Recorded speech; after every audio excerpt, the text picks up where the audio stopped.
Good afternoon, everyone, and welcome to the latest IGB webinar, which is brought to you today in partnership with Sportradar. I'm Robin Harrison, a B2B editor at Clarion Gaming, and I'm going to be moderating today's session.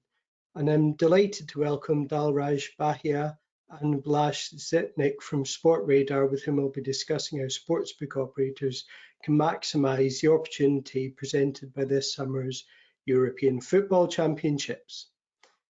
But before I hand over to Dalraj and Blaz to introduce themselves, I've got a few housekeeping notes as usual. So this session will be recorded, so it's going to be available to share and rewatch through the igamingbusiness.com website. And we'll also be taking questions, and any that we don't have time to answer, we'll respond by email after the broadcast.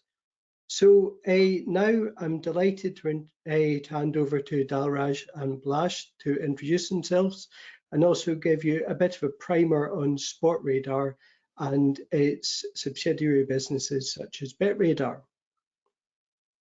All right, thank you very much, Robin.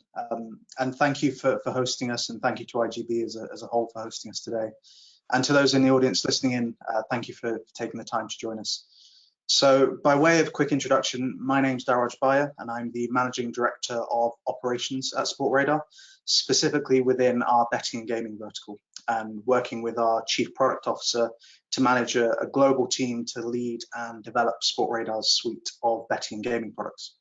So the products we look after basically cover the end-to-end betting lifecycle or value chain, going all the way from pre-match services such as fixture creation and pre-match odds, through to live data, live odds, managed betting services, and various other complementary ancillary products.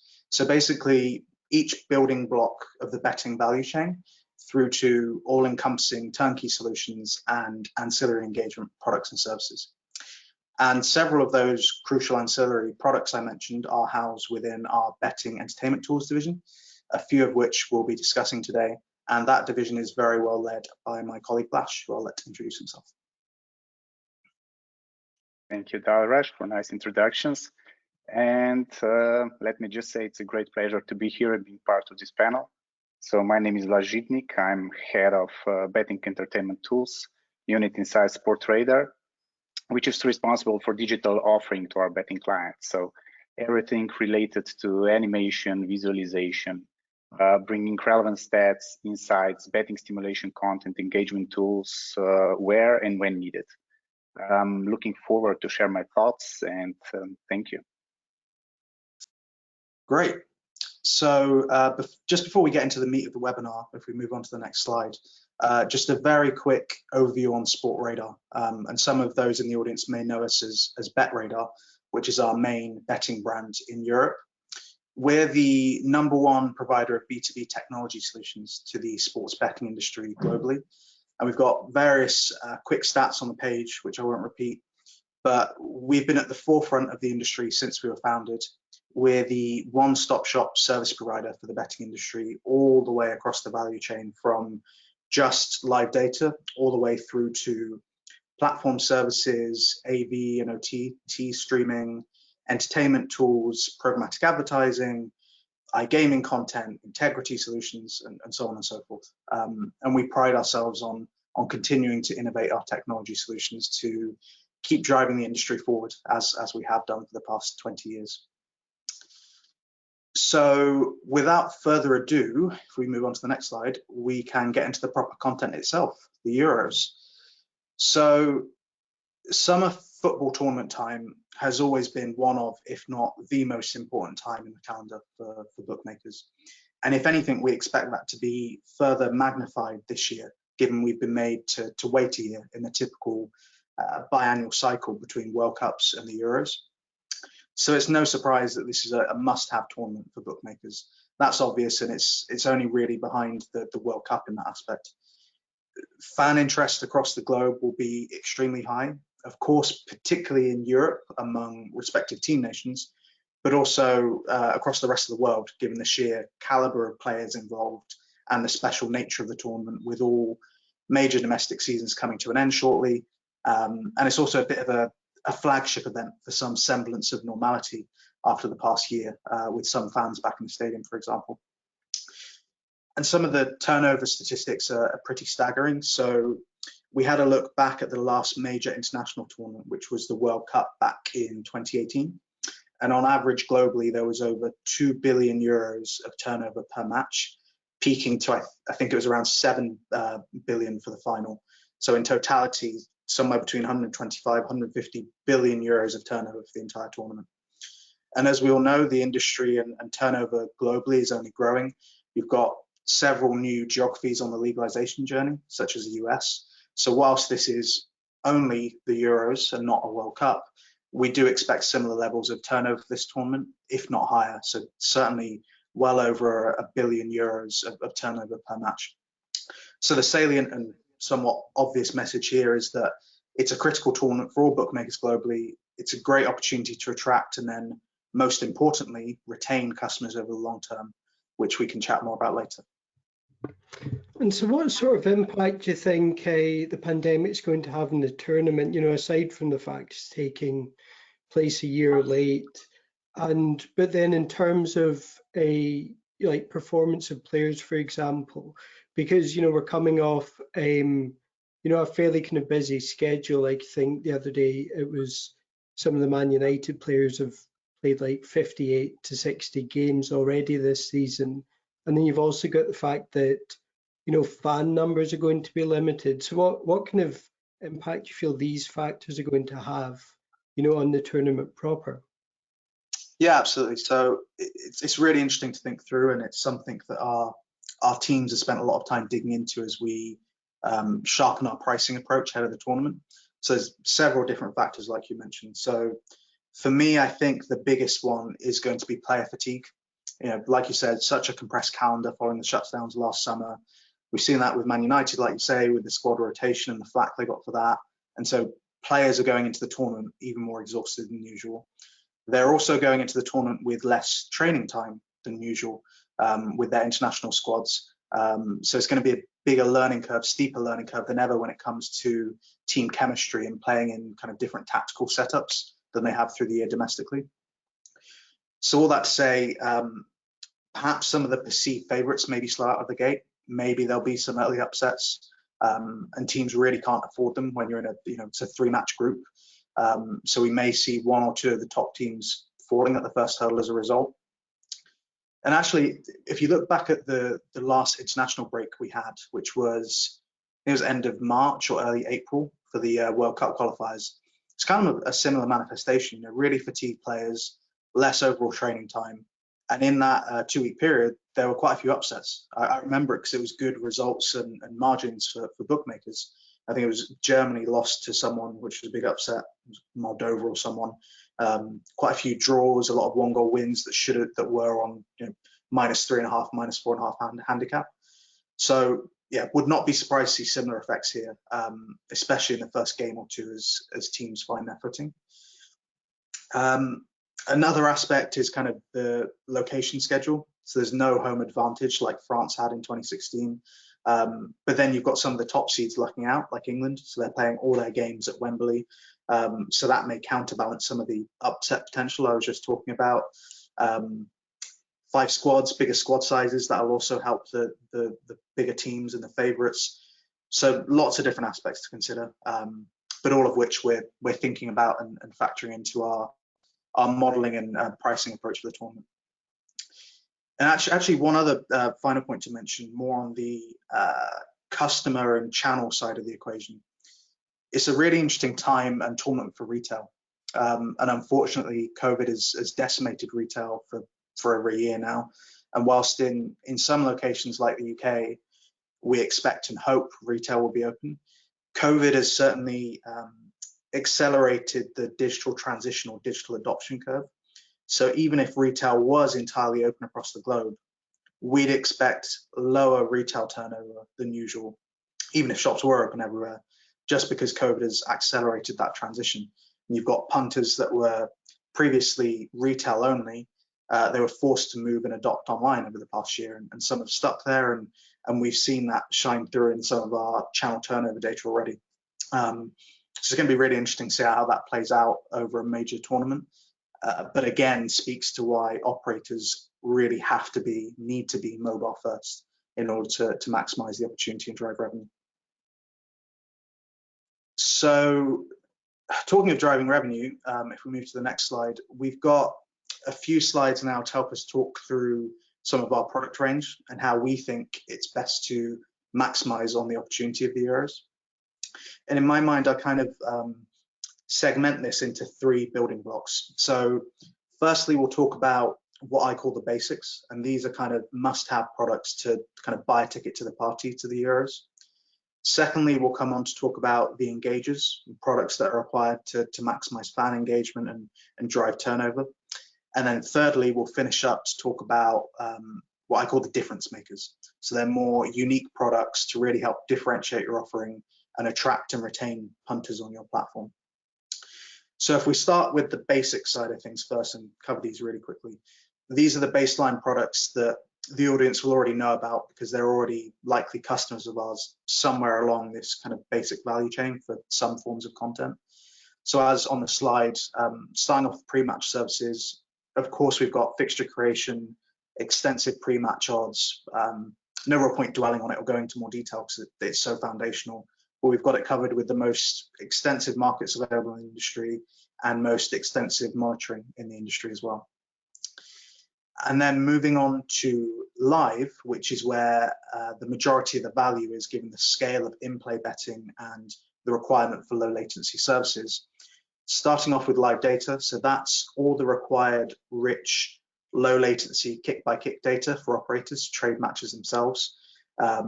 We've got built-in feed redundancy, both operationally and technically, super low latency, and so everything an operator needs to trade themselves.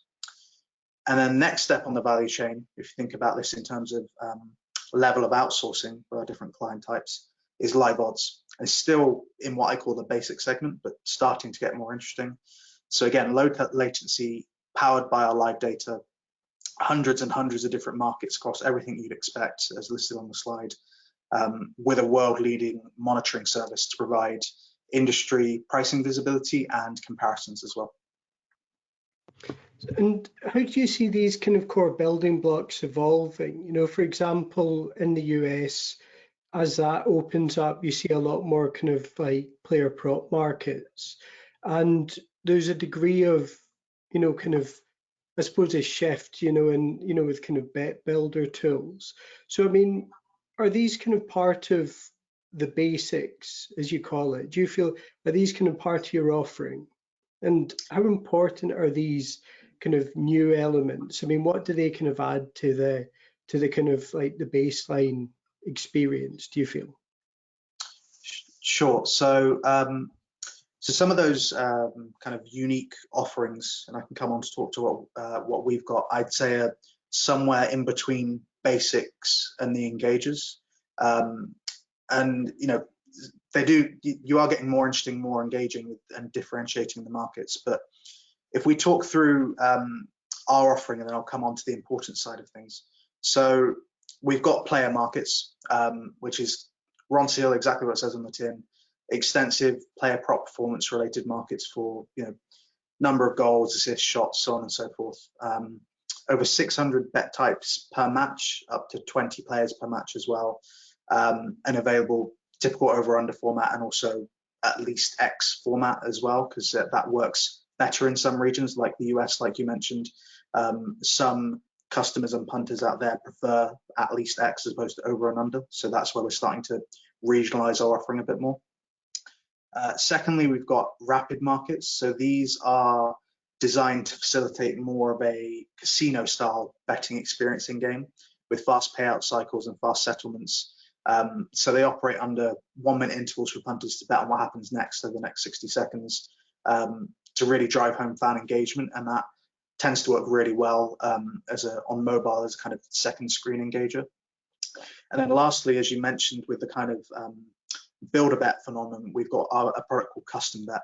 So this allows punters to combine related or unrelated outcomes into one single bet, again across an extensive range of markets, and we've really seen this drive engagement. You know, long odd accumulators have always been popular, and this is just a manifestation of that, but within one game. And this is particularly useful for the Euros because there won't be concurrent matches. It's not going to be like a Saturday afternoon at 3 p.m. where you can lay a massive accumulator. All punter focus is going to be on that one game, but you can still provide that same accumulator experience and long-on potential. And it's great engagement, you know, chatting with your mates down the pub, putting together these long-on custom bets, and not just pre-designed, but, you know, allowing punters to write their own script to an extent and build their own bets from scratch. And then to address the second part of your question in terms of importance, so this is where we come on to start talking about fan engagement in a bit more detail. And they are important, but it's a bit more nuanced than that. So let me try and explain what I mean. So firstly, elephant in the room that all the operators in the audience are going to be thinking about right now is, and we know based on extensive data, the turnover on these types of special markets is pretty limited. You know, we're talking 5, max 10% of turnover on a given match collectively for all three different types of markets I just mentioned. And ultimately, the core markets, your 1x2s, your handicaps, your over-unders, they're going to dominate the majority of turnover, and they always have done. However, you can't just look at that data and then say, okay, so there's no real point. I'm going to focus on the core markets because that's what drives my revenue. You can't really think that siloed. And why do I say that? And this is why we're now talking about the engagers. They're crucial for fan engagement. They're crucial when you think about attracting sports fans to your platform. They're the classic bets, like I said, that mates talk about down the pub. You know, it's engaging to talk to set up a tenfold custom bet with a massive payout and post it on social media or on a WhatsApp group. And it's engaging to have the fast payout cycles of rapid markets, for example. And to substantiate that, what we've seen with our data and tracking of player journeys and calculations around lifetime player value is that these type of markets are often what we could call gateway markets. So we'll see punters signing up and placing their first bets on these types of novelties, or reactivating after having been with another platform, but then engaging on the core markets that drive more material turnover, or engaging on other sports. So they're still critical, especially for recreational business, but arguably as more of a marketing tool, as more of a acquisition and retention tool, rather than revenue drivers in and of themselves. And that's, you know, sometimes we're guilty of it, operators are guilty of it as well. You can get sucked into just looking at isolated turnover and margin data and performance, and it can tell a misleading story as opposed to looking at the end-to-end journey. And actually, before I go into that a bit deeper, if we go to the next slide, because actually one of the key messages of the webinar, this acquisition and retention dynamic. MTS, so a quick few words on MTS to try and weave this together a bit better.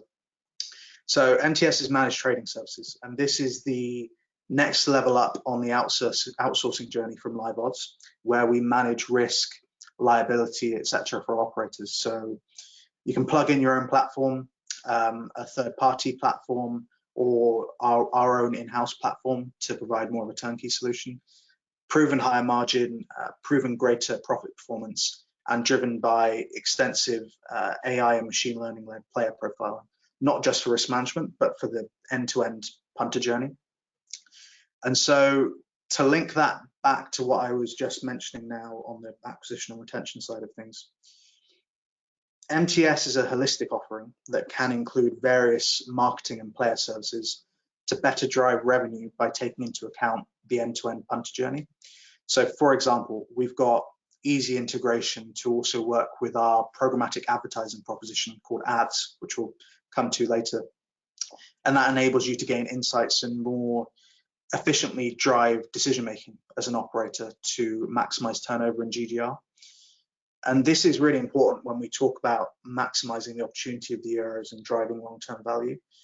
And whilst we as Sportradar, whilst we're a B2B company, we know that to offer the best technology, the best products and services to our customers, we have to live and breathe B2B2C. What does that mean? It means understanding and facilitating the understanding of how the end punter, the end sports fan, how he or she behaves, the end consumer. And that's how we can then help really drive value by mobilizing customer bases and vastly improving acquisition and retention efficiency. So through our MTS integration, our ad solutions are a switch away. We're able to offer a full service marketing platform delivering programmatic advertising and AI-driven customer retention services. Again, what does that mean to actually bring it to life? It's things like AI-driven bet recommendations, for example, either via an API or an easy-to-integrate front-end widget. We've got extensive player and punter insights around customer lifetime value and churn predictions. So, for example, using our deep learning tools, we're able to predict player value using only 3 days of data from when they sign up to predict their player value to within 80% accuracy.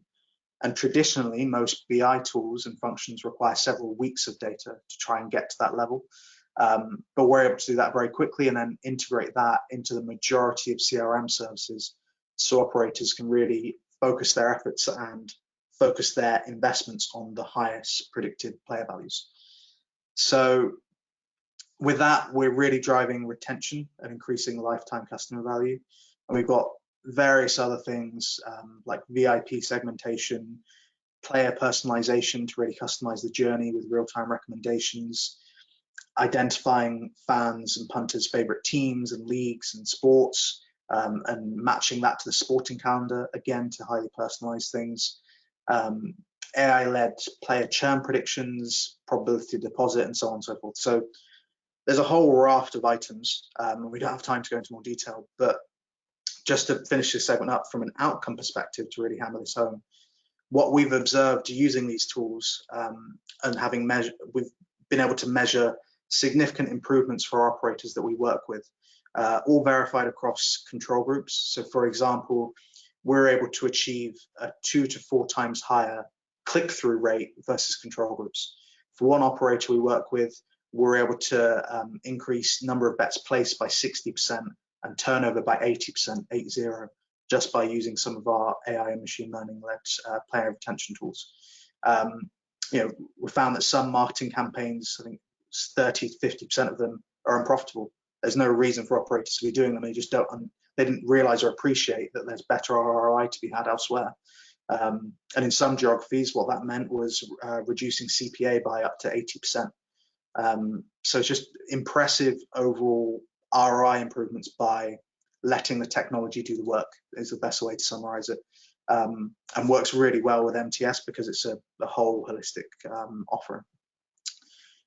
I've gotten ahead of myself a bit there because we were supposed to talk about programmatic advertising a bit later, but it's relevant to cover it now because it brings to life the value of MTS, and it's really crucial to understanding the fan journey and maximizing customer value, driving revenue, and using some of the novelty markets we were talking about earlier is a good example of that. And so talking of more engagement products, I'll hand it over to Blaz now to go through some of our entertainment tools.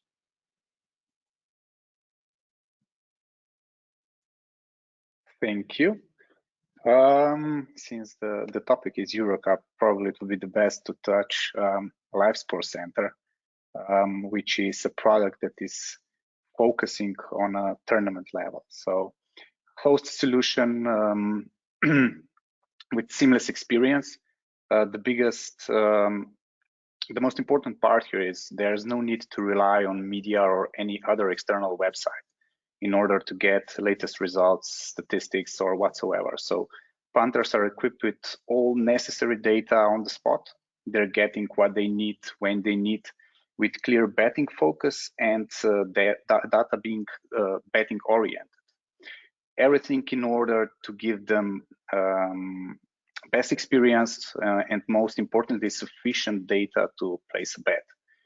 We can say it mixes conventional betting experience with media one by giving more information regarding the tournament itself, when usually betting focus is mainly on a match level. And of course, because it's a major tournament and something of such a great importance, it makes all sense that we make those kind of special dedicated solutions for those kind of events. On the other side, Live Match Tracker, which is focusing on a match level, but is part, of course, of the Live Sports Center, is a unique, highly engaging live visualization, displaying what exactly is happening on the pitch. So something bookies need to offer this live visualization in order to stimulate live betting. Otherwise, punters wouldn't be aware of particular events, what's happening, and how could we drive engagement on rapid markets, which we talk and so on, without proper visualization of this. Going further, we created several additional products. EuroCup widget is one of them. So it's a widget which is sitting directly on a betting website, keeping punters up to date with key EuroCup data, key stats, facts, results, and so on. And also it serves as an entry point to EuroCup Live Sports Center, where then punter is able to get more in-depth data about particular match or competition in general. Additional to that, we saw growing traffic on bookies web page, especially on tournament pages. So pages dedicated for specific tournament, not necessarily to Euro, but also, I don't know, for Premier League or whatsoever. So major tournaments that are happening, high NBA finals, Grand Slams, whatsoever. That's why we are also adding additional product to our current portfolio. It will launch with Euro, and it will remain also after the Euro. It's called Tournament Preview. So it's a new way how to present tournament as a whole, with option to even compare other tournaments between each other. So to compare, I don't know, corners or cards or average goals scored between Bundesliga and Premier League and so on. So this tournament specific widget that should sit on those tournament pages could be then easily extended to any tournament, to any additional sport, and so on and so over. And a big plus is that it's deeply integrated and nicely integrated directly into the bookies webpage. Okay, and why are these products important for creating that immersive experience? Because I suppose to an extent that kind of bet stimulation would have happened through the media previously, but having kind of brought that in to the kind of the core betting product, does that really help kind of drive revenue? Maybe just to touch this part with the media, I believe that bookies are not so fond in that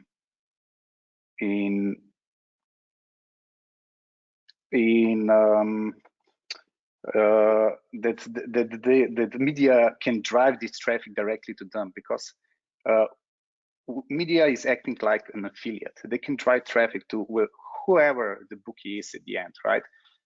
Based on different business terms and so on, they can drive traffic from bookie A to bookie B in a week. So this is for sure something that they wouldn't like to count on. So that's why they would like to offer the entire offering inside themselves and not driving punter away from them and coming back, because it's very hard to get punter back, right? So you don't want to lose it in the first place. And I would say that those products are a must-have for several reasons, and revenue is a consequence of those reasons. So with our products, we're engaging more punters that are staying longer on the page, are betting on more markets, and at the end, they're having fun, right? So visualization tools, advanced statistics nicely complement odds, live stream, in order to provide this immersive experience for the punter. I believe this is also the reason why those products are an integral part of the product mix for all operators. You simply cannot compete with others if you're not offering your users live visualizations like LMT or in-depth statistics that are focusing on each moment of the match, either pre-match or live. Also statistics focusing on team comparison or specific markets. So with instant access to historical live data, additional insights, knowing exactly what's happening on the pitch and so on, punters are properly equipped in order to make informed betting decisions. Okay, thanks. And how's that going to develop going forward? Like, what other kind of innovations, or what can you say about other innovations that are kind of coming up to kind of build on this? Sure, so I can take that one. So I think in terms of the innovation front and what's more unique about what we're doing, a lot of what I mentioned earlier with regards to MTS and ancillary services kind of at the forefront of that. Why? Because we're bringing everything together in one place. Whereas typically an operator would be having to partner with several firms to access a lot of the services that we've spoken about thus far. Whereas we're able to provide it as part of our MTS offering and have it on as a flick of the switch. And that, it just drives so many different aspects because it's all in one place. You're gathering insights all from one place and using all that information together rather than disparate silos where it's a lot harder to do that, especially when you're working with different firms. And then in terms of other kind of unique aspects, there are a few other products that we haven't touched on now. If we move forward and take it to the next slide, I think actually the next two slides, the one after widgets. And these are now talking more about kind of difference makers segment, the third segment that I mentioned earlier. And we've got a couple to touch on here, but they generally revolve around two kind of key buckets. The first bucket being 24/7 engagement. So we'll talk through our virtuals product in a minute and our simulated reality product, both to really stimulate actual betting activity whilst the real matches are not being played and drive real interest ahead of the real games. After all, we have to keep in mind the Euros is a month-long event, but there's only 51 games. There's only 3 games in a day, rest days, less games as the tournament goes on. So there's a lot of downtime in which to keep your punters engaged. And like Blaz said, the moment you the moment your punter goes elsewhere to a media site or wherever, you then risk losing them to another bookmaker. And that's how competitive the ecosystem is. So it's really crucial to keep them on your platform. So we'll talk through that in a second. And then secondly, it's a focus on player and marketing services. So again, the acquisition and retention aspects we discussed earlier, and that's where our ad service comes into play, not just in combination with MTS, but also available on a standalone basis as well. So if we talk through some of those innovations in more detail, so firstly on the slide, our virtuals product. So for those of you who aren't familiar, this is a virtual football offering, as shown on the right of the slide, with all your typical pre-match and live markets. We've got all the teams that are in the tournament, and it reflects the tournament setup with group stages and knockouts, all 51 matches. I think there's 4 concurrent matches at any given time, and that's to encourage multiples, and it's running 24/7. So thousands of betting opportunities per tournament cycle, each of which lasts a few hours. So several tournaments a day and effortless integration via our remote gaming server. And we've had ongoing high interest from fans on this. And this is the interesting part, which makes it more of an engager and a difference maker. So we did see a spike in activity during last summer when the real tournament was supposed to be played, because we'd already launched this product in anticipation of that. And I actually had a look this morning at the most recent data, which isn't on the slide, but we are already seeing an uptick in anticipation of the real event starting in a few weeks' time. And we've seen through data on all of our other virtuals products that the same punters who bet on the virtuals then go on to be super active on the real thing. So this not only fills downtime, but it also helps drive real betting turnover. And then moving on to the next slide, another unique and innovative engager with a similar value prop to virtuals is simulated reality. So simulated reality is an AI-driven product that uses data from over 50,000 historical matches to simulate the real game. So it therefore creates a betting experience that is very close to real life. And to bring that to heart, no additional integration required for this. So it runs on all the existing rails of our other base products I mentioned earlier, all your typical markets, pre-match and live. So not only does it feel to the punter like the same match, it technically all works and flows in the same way as well. And as per the statistics on the page, really drives engagement. So we run simulated reality we've seen that over 70% of punters who bet on simulated reality then go on to bet on a related real match later in the day, and betting in far higher volume as well. And it includes live match tracking, as per the inset on the right that Blaz was discussing earlier.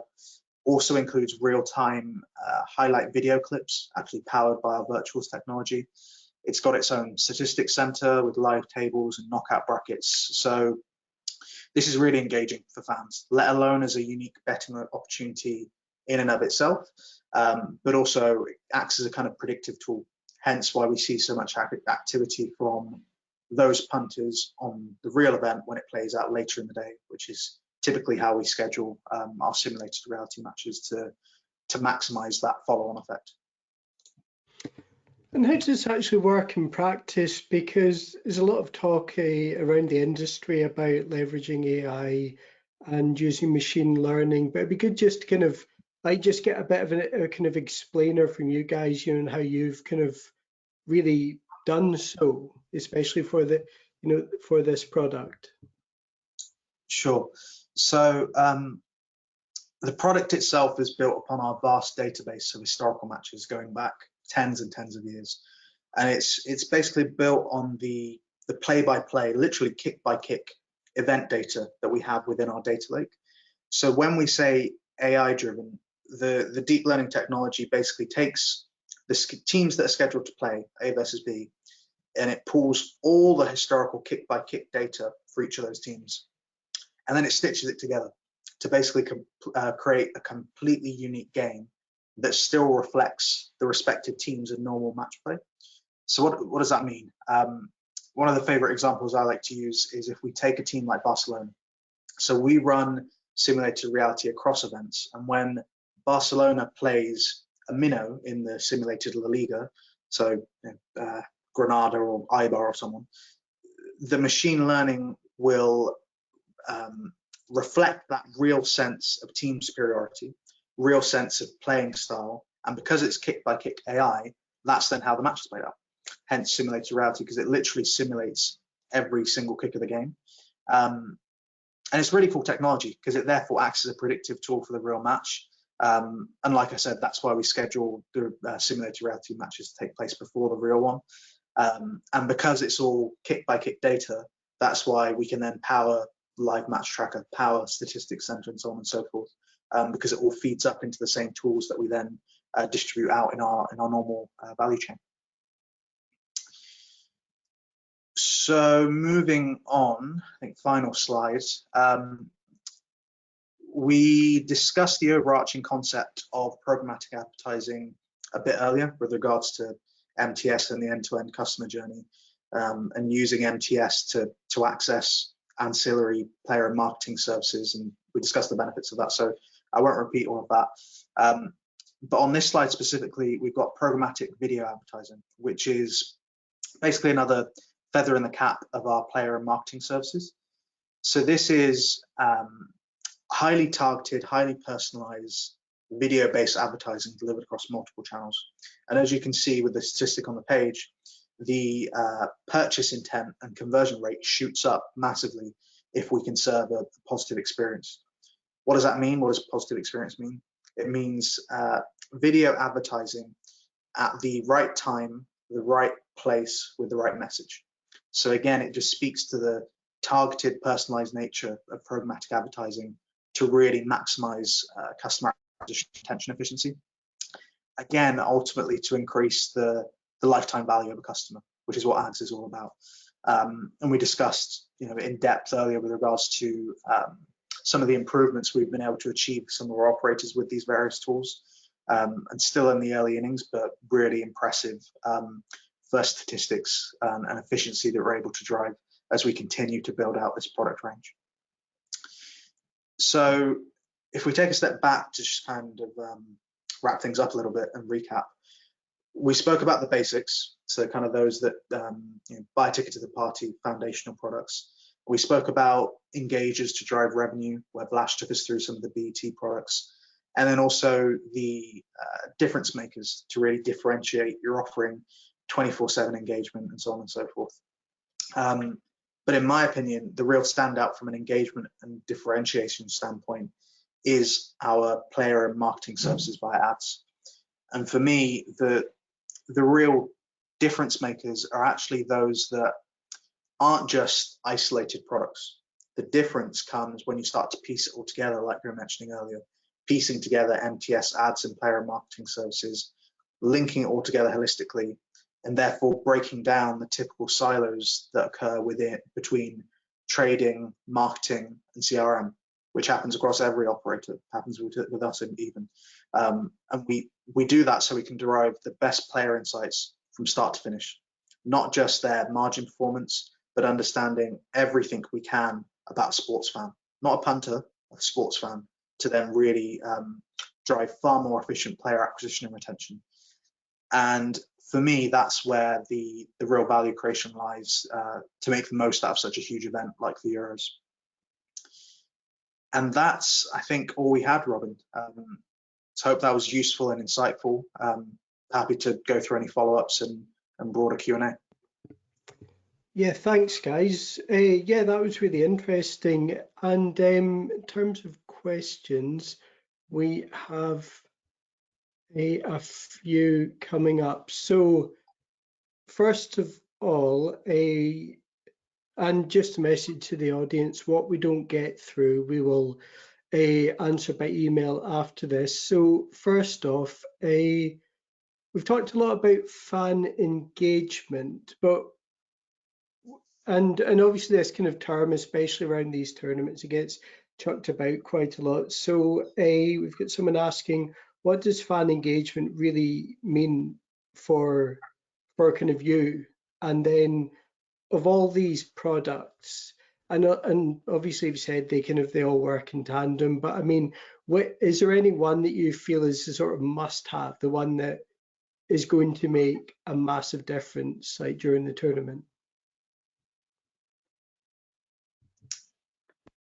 Yeah, so here I believe that experience is only possible with a holistic approach and set of different products that address specific needs at specific time, right? So to get best betting experiences, to combine them all, and they're also designed in that way. So we wanted that they are not cannibalizing between each other, that there are different data provided in each one of them.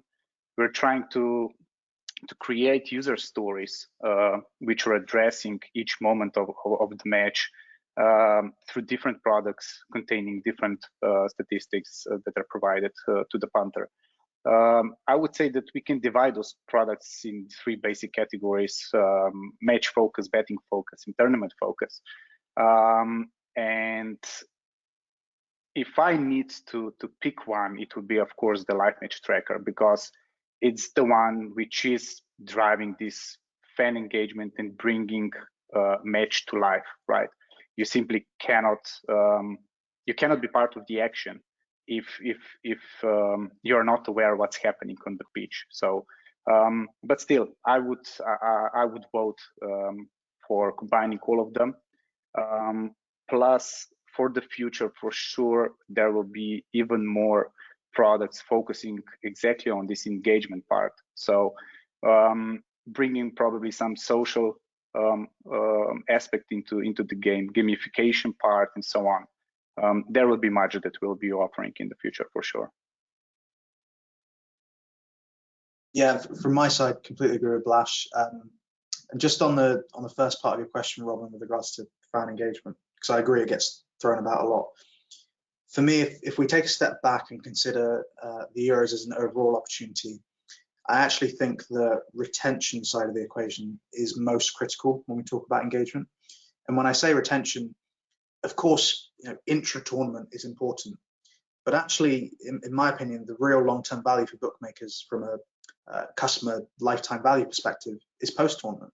Now, this is a huge event, but it's done in a month. It's a one-off opportunity, and actually the greatest value for operators is using this as an opportunity to increase and step change their overall user base long-term. So converting this one-off volume peak into persistent volume throughout the rest of the sporting calendar.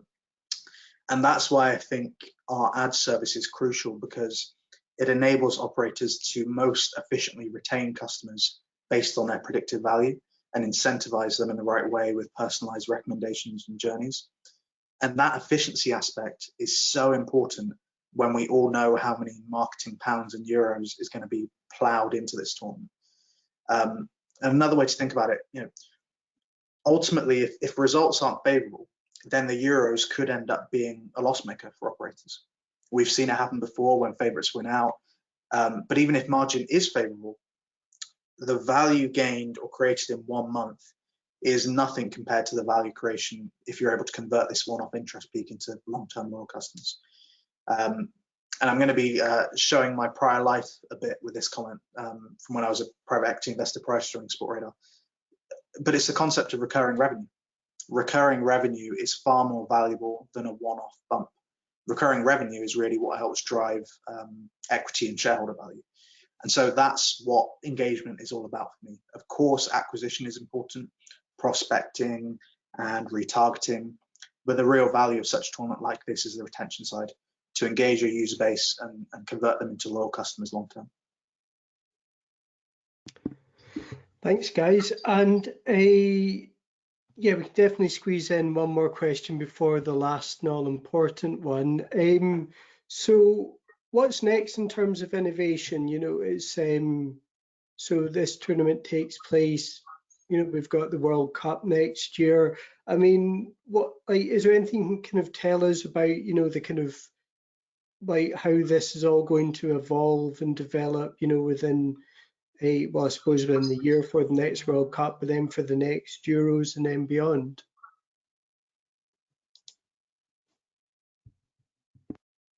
From my point of view, as I already said, tournament preview is one, so focusing on a tournament. This is something which was not done till now, let's say, sufficiently.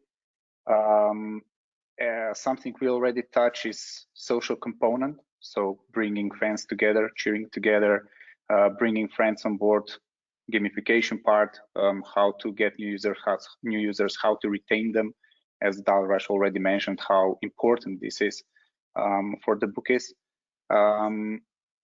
I believe we can also touch the computer vision part, which is playing important part, getting faster data, getting more in-depth data, which will open new markets, new betting opportunities, better visualizations, and so on.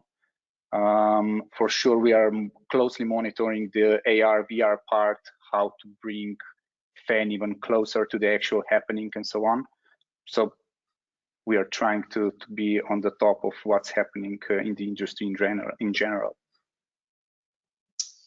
Yeah, 100% agree with Blaz. And in addition, I'd say that the broader developments we're doing around our ancillary services is really exciting. So all the stuff we mentioned earlier with regards to MTS and ads and retention and end-to-end journey and so on, but really taking that to the next level and bringing in all Sportradar products, so not just betting products, but also insights from our media and streaming and OTT to drive overall fan insights, not just punter insights, but fan insights, so really start to finish. And on that front, I think we're really still only in the first few innings of that at the moment. I think there's a lot of value creation to be had by deriving those insights and trying to figure out what that means for operators. And so that's, for me, it's a really exciting area of the business, and a lot more to come from that, from us on that. And we got to finish off with the obvious one. Who's going to win it? Go on, Blaz, you can go first. Well, Slovenia is not playing, so I'll cheer for England. Interesting. Okay, so Blaz is supporting. So I've got two different approaches in my mind, and Blaz is supporting the first one, which is being patriotic, England all the way. But the second one, which is where my head is at, is the emotional hedge. So I remain shocked that England are favourites, even if only just over France. And if there's anything history has taught me, England will let me down. They'll let Blaz down, even more than my home team town of Swindon has let me down over the years. And also, I'm not entirely sure why, but I just don't trust Gareth Southgate. Maybe I've got his penalty miss from, is it 98? No, that would have been the World Cup, 96, yeah. That was the one.